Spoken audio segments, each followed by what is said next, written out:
did the whole press run, said this is not who I want to represent, da da da da. Mm-hmm. Bro, you got Nike checks. Mm-hmm. You got Powerade deals. You would have been probably what? He would have made an all NBA team. Bro, he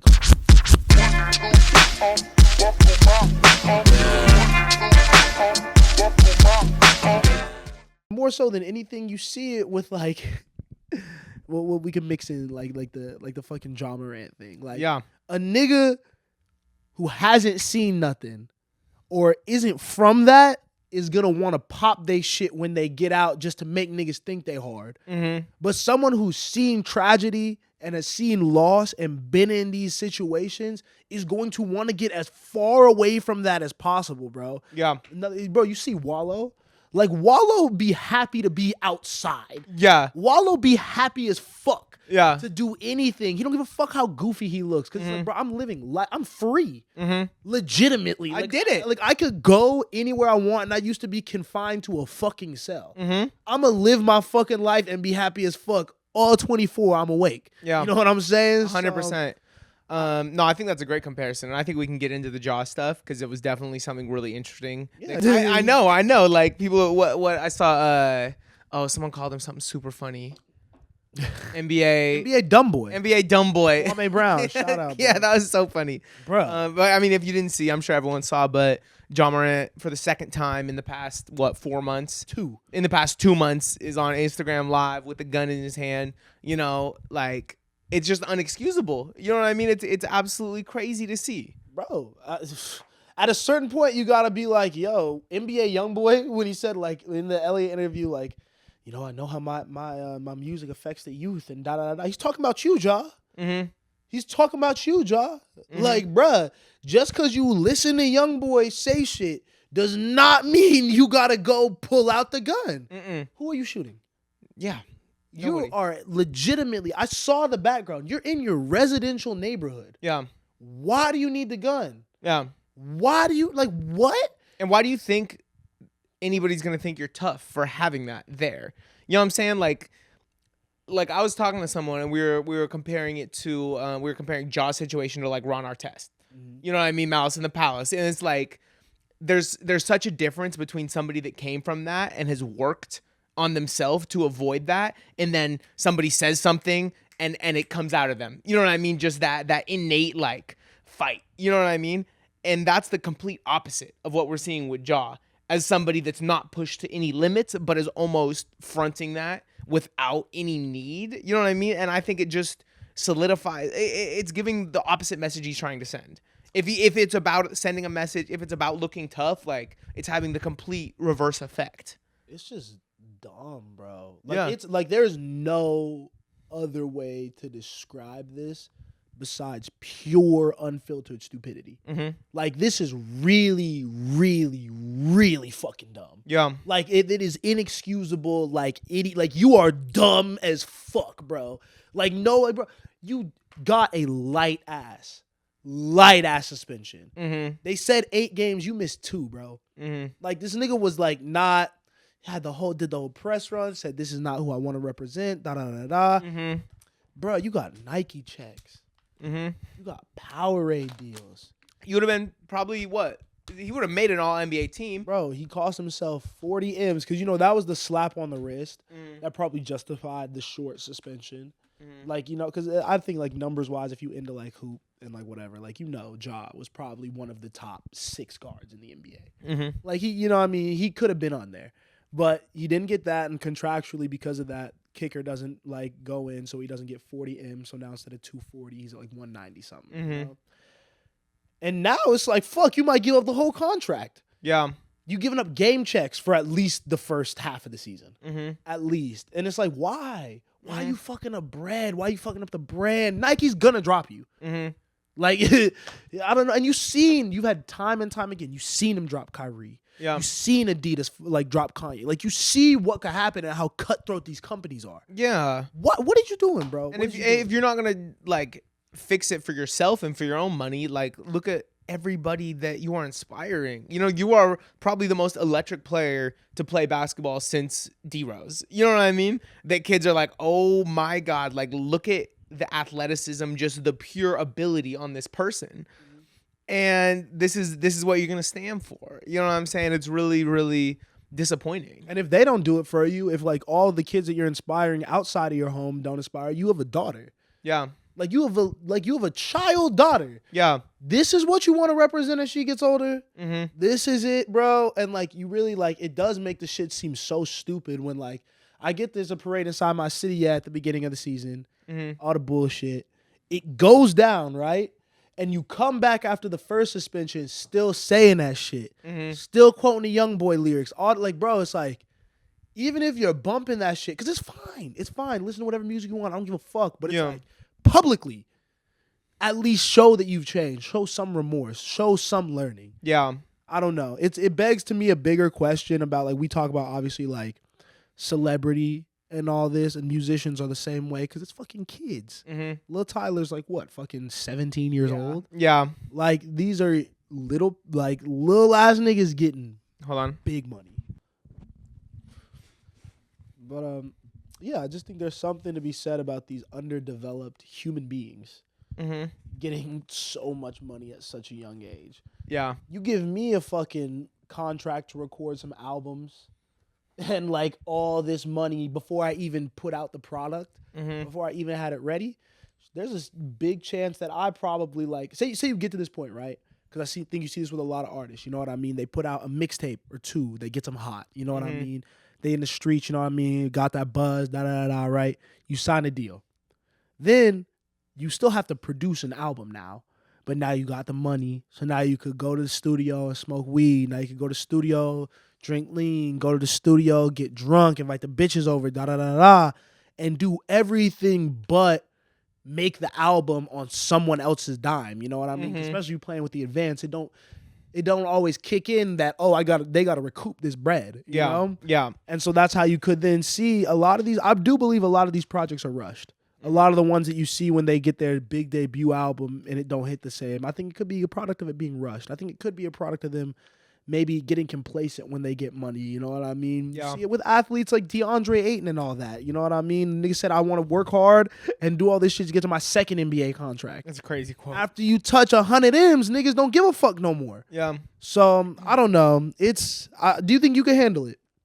Like if I like now? Your Or- 18-year-old self, 18, 19-year-old self. No. To be honest, like I'm thinking about myself at 18, like even now, in excess of money would be scary to me. That like I don't know, 18, no, 18. If I had that much money, I think I'm doing a lot. I think I'm having a lot too much free time. I think I'm having too much money to buy substance that you talked about. I think I'm doing shit like getting like I'm getting tats everywhere. You know what I'm saying? If I'm 18, I'm doing all of it. I have the money. Like, why not? Right. I know dope shit. I know dope art. You know what I mean? Fuck And like everything else I just said. Like stay on the tattoo point. Bro. yeah.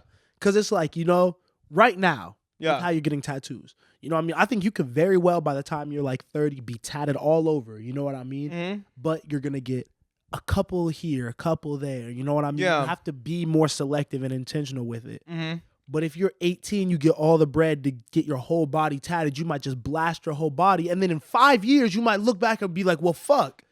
Maybe I wish I had space on my body to do something else. Yeah. Maybe I regret this one. Maybe I regret the girl's name that I got tatted that I was with when I was 18. You know what I mean? Yeah. It faded out my mind. Like there's a lot of these decisions that are just so momentary. Mhm. And like you think that this shit is going to be there forever. Mhm. Music does not last forever. It's always going to be a young person's game. Sports, it'll always be a young man's game. Like, Yeah. these are young people games. While you're on and popping, like feel that moment Mhm. and don't let it overwhelm you, which is impossible. It's hard to say. Yeah. You know what I mean? But you have to at least be like, you got to look at the niggas who have crashed out before you and then just go the opposite direction. Seriously. Because there's a million examples. There's a million fucking examples. And I think, sports, it's easier. Mhm. Because outside of basketball, you have to go to college for at least, like the NFL, like you're probably there for minimum like 3 years. Mhm. That's necessary. Mhm. Being on that campus, having to go to class, being responsible for things while maintaining this superstar status, however little it may be, is important. Like, I don't know. You gotta just. It'd be interesting to think about what like a comparable thing to like that year removed from high school rule would look like in like something like music, but I don't think it could really exist. You know what I mean? I'm trying to think about ways to kind of allow these youth to develop and and hone their skill and just live life before they get everything they've always dreamed of. You know what I mean? I really think that to be very, very honest, I think that like a lot of A&Rs have to take a lot of blame for what happens to their artist personally. The manager is obviously peak, like, you should be their point person day to day, making sure, like, are you fucking alive and well? Yeah. And, like, in a decent mental state. But, like, you know how much bread this nigga cost the company. So if you're aware of that, you need to be protecting the company's investment however possible. Fuck it, like, you know what I mean? You should care about the human being. But, like, bruh, like, you know, if you don't care, if you're too bad of a human being to care about them, you know what I mean? Then care about the investment. Yeah. Care about the business. Yeah. Care about how much bread they could lose you. Or, like, you know, I don't know. It's like, you gotta have people around you that give a fuck about what could go wrong with you. Because if you're surrounded by people who are only interested in making the money, they're gonna let you crash out. Like, I don't know. I feel like I think you're right. You know, there's not enough people who care. Yeah, and it's kind of like this whole sentiment about like it's a young man's game is true, and it is driven by demand.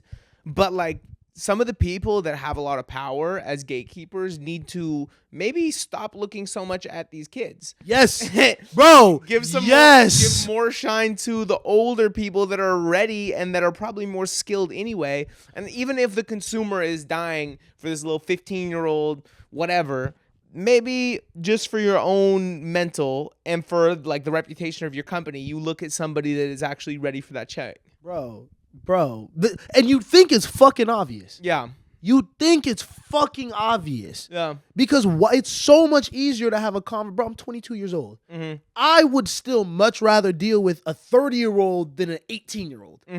You know, like, yeah. I think someone who's been through it and experienced shit understands the moment and what they have to lose. Yeah. You know, if you come from going back to the jaw thing.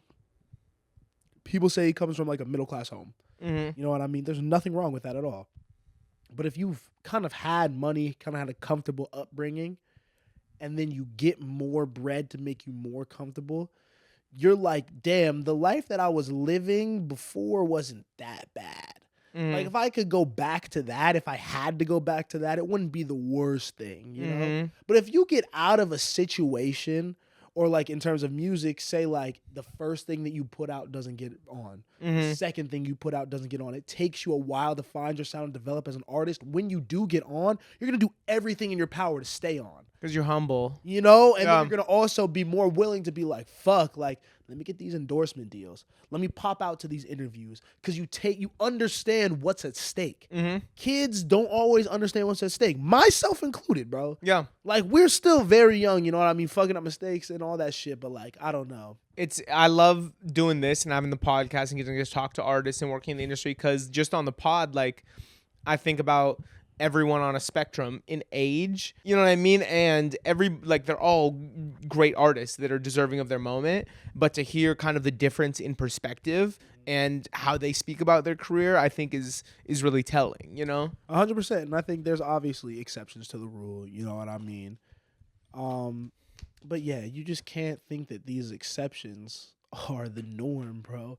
Like, most 19, 20-year-old kids are going to be fucking stupid. I know I was pretty fucking stupid, For bro. sure. And I thank God that I don't have a camera in my face all the time. That's probably an insane amount of pressure. Because then, even on the young boy shit, like, because I think he's someone who does come from that and, like, has to deal with that. But then he's just like, bro, like, you change every day.